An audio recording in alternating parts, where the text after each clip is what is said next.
Boa tarde a todos. Vamos à nova gravação referente ao dia 23/11, em que os áudios não saíram, tá? Então vamos lá. É sobre a normativa 22 da Prefeitura de São Paulo, o artigo 18. Então nós vamos falar aqui sobre o ensino fundamental. Como está organizado o ensino fundamental na Prefeitura de São Paulo? Então, o ensino fundamental, que tem duração de 9 anos, que o aluno deve ser matriculado a partir do primeiro ano do ensino fundamental com 6 anos completos ou a completar até 31 de março, tá? Então, o ciclo, a organização do ensino fundamental é dividido de 3 em 3 etapas, ok? Eles chamam de ciclos de aprendizagem no ensino fundamental. Se o ensino fundamental tem duração de 9, então eles dividiram 3, 3, 3. Ou seja, o primeiro, que é chamado ciclo de alfabetização, corresponde do primeiro ao terceiro ano do ensino fundamental, que é o foco é a alfabetização. O ciclo interdisciplinar, ele pega um pouco do Fundamental 1 e um pouco do Fundamental 2, por isso que é interdisciplinar, que sai do Fundamental 1 vai para o Fundamental 2.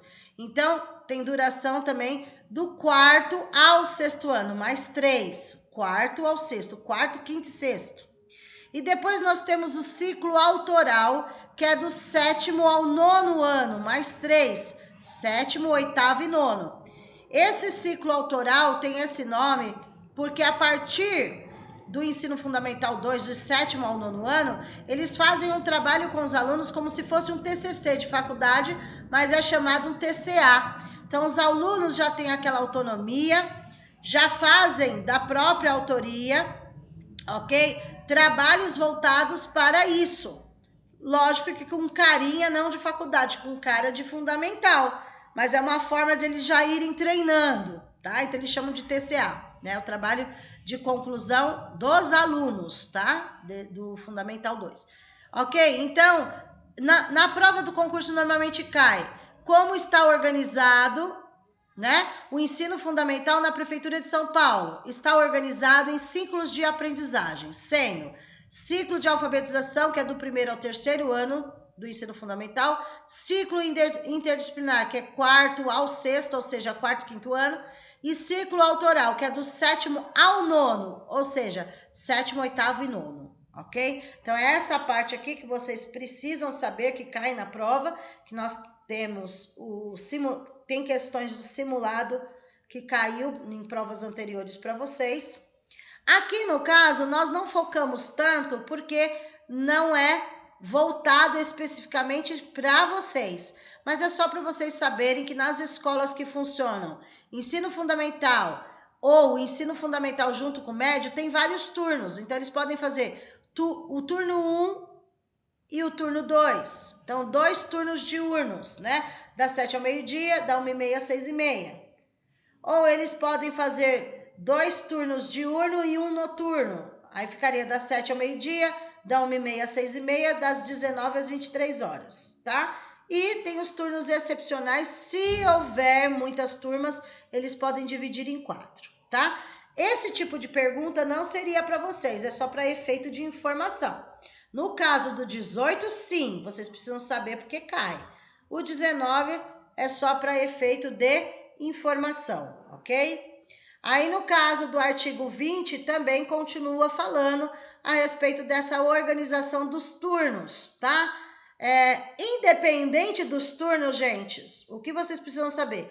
Independente dos turnos, tem os intervalos das refeições e dos lanches, tá?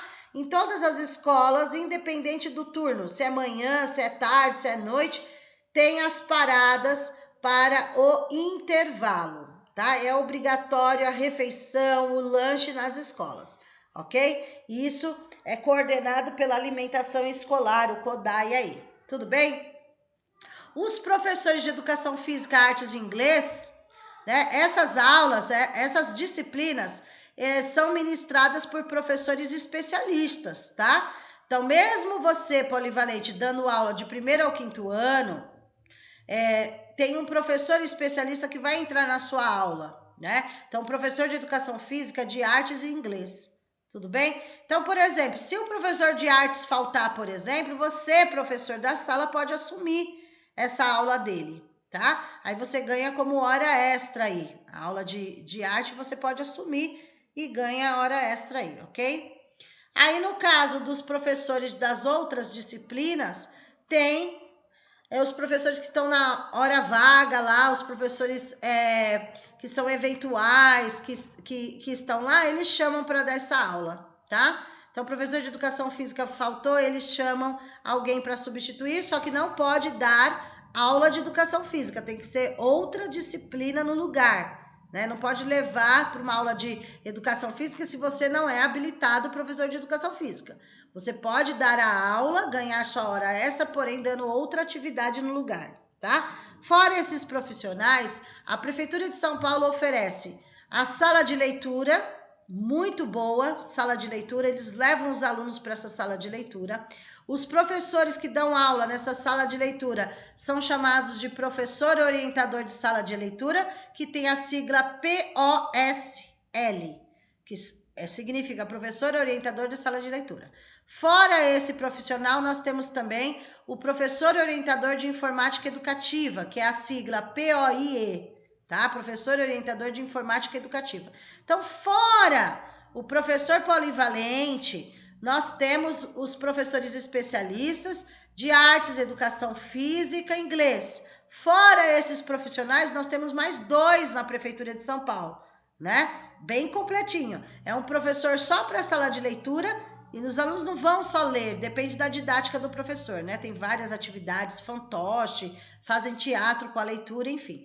Fora isso, tem também o professor de informática educativa, dentro do horário normal de aula do aluno, tá? Nessas ausências desses professores também vão ter os substitutos aí, né? Você também pode ser um professor que vai substituir essas aulas, daí tem que ganhar hora extra, etc e tal. Mas, em geral, o que vocês precisam saber? Tá? Que fora vocês, polivalentes, vocês têm, os alunos terão um especialista para educação física, um para artes, um para inglês. Fora esses, terão um professor para sala de leitura, um professor para informática educativa. Ok? Isso vocês precisam saber. Ok? Aqui já foi falado. Ok. É só o que realmente vocês precisam, tá, gente? Aqui. Então, as escolas que aderiram o Programa São Paulo Integral. O que é o Programa São Paulo Integral? É aquelas escolas que ficam período integral. Meio período o aluno tem aula, depois o outro período o aluno tem atividades extras, tá? Então, esse Programa São Paulo Integral, no mínimo 7 horas, no máximo 10, tá? As escolas que optaram. Então, se o aluno fica 5 horas em sala de aula, ele vai ter 2 fora e assim por diante. Tudo vai depender do acordo feito, né?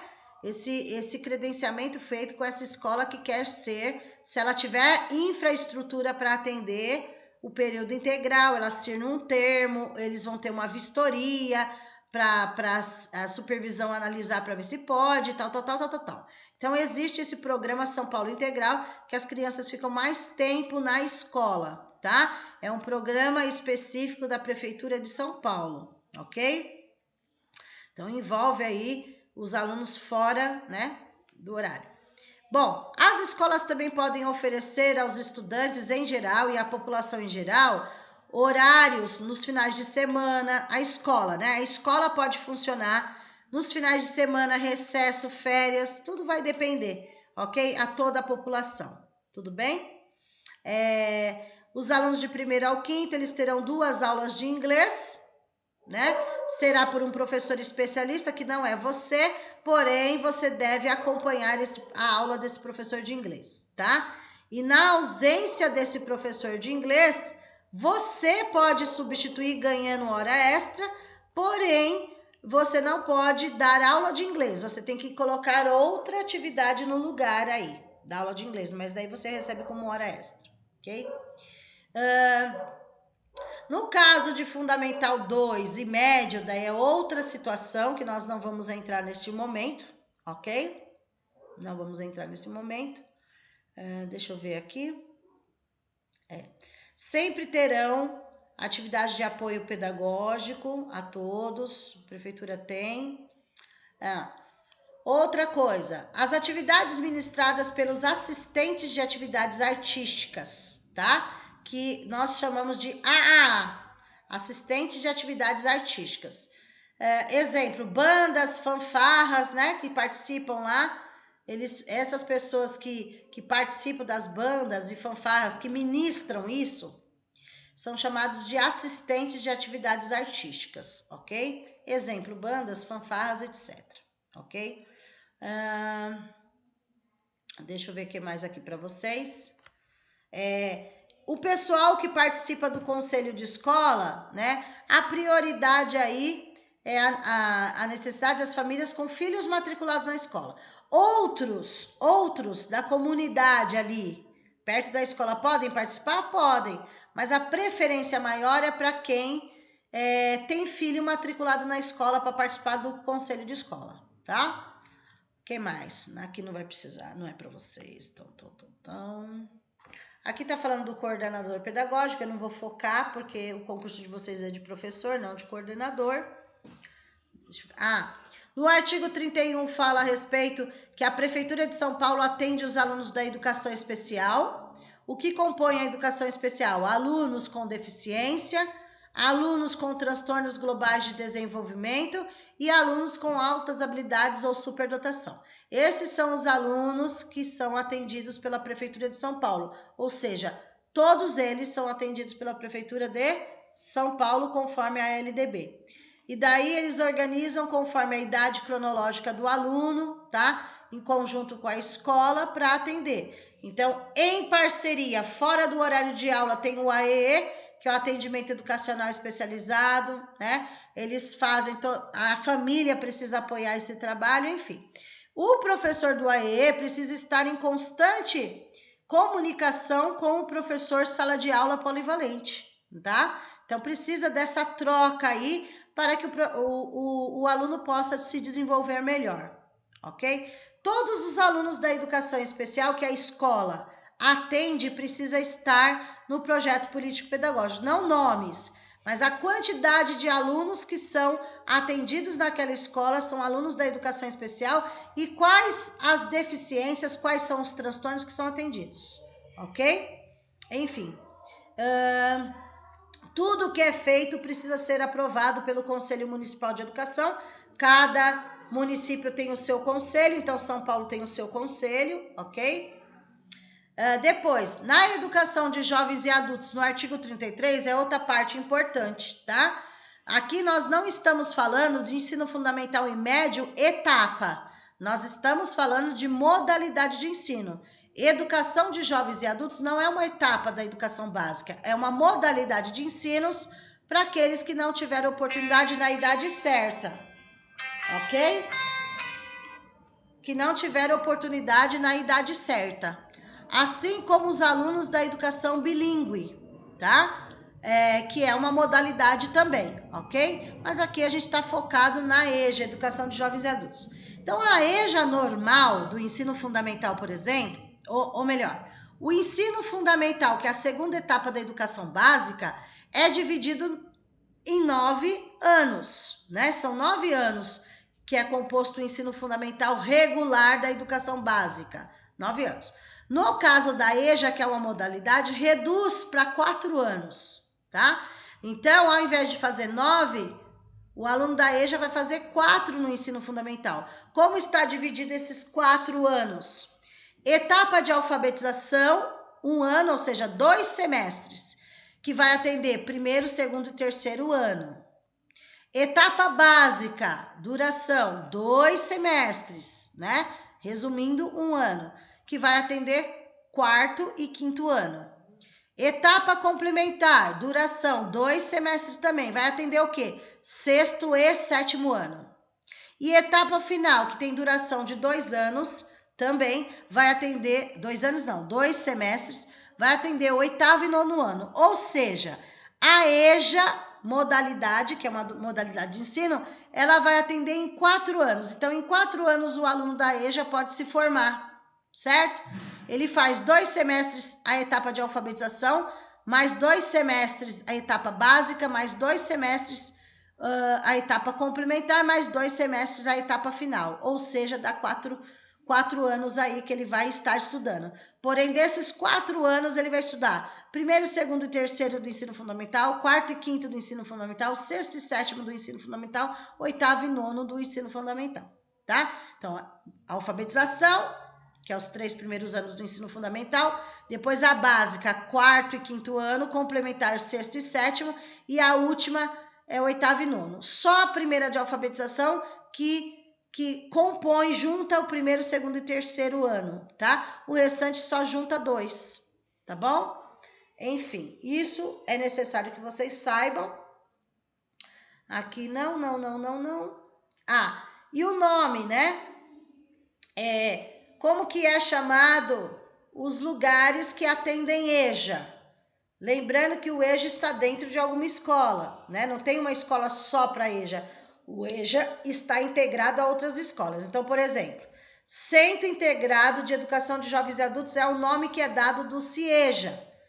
Ou seja, onde o aluno da EJA vai estudar? No Centro Integrado de Educação de Jovens e Adultos. Esse centro fica dentro de alguma escola, dentro de algum CEL. Isso vocês precisam saber, tá? E a EJA é modular, né? Conforme eu expliquei, o projeto da EJA, ele é modular. Por isso que fala projeto EJA modular. Ele é modular, porque ele não cumpre a carga horária igual de 9 anos, ok? Porque é uma modalidade de ensino, ok? Tem que cumprir horário, tem que cumprir a carga horária, tudo, né? Conforme a lei determina aí. E tem que ser atendido para aqueles que não tiveram idade própria. Lembrando que para se matricular na EJA fundamental precisa ter 15 anos completos. E na EJA médio, se for o caso, 18, tá bom? E a gente parou aqui, na gravação que não saiu, ok? Vamos lá.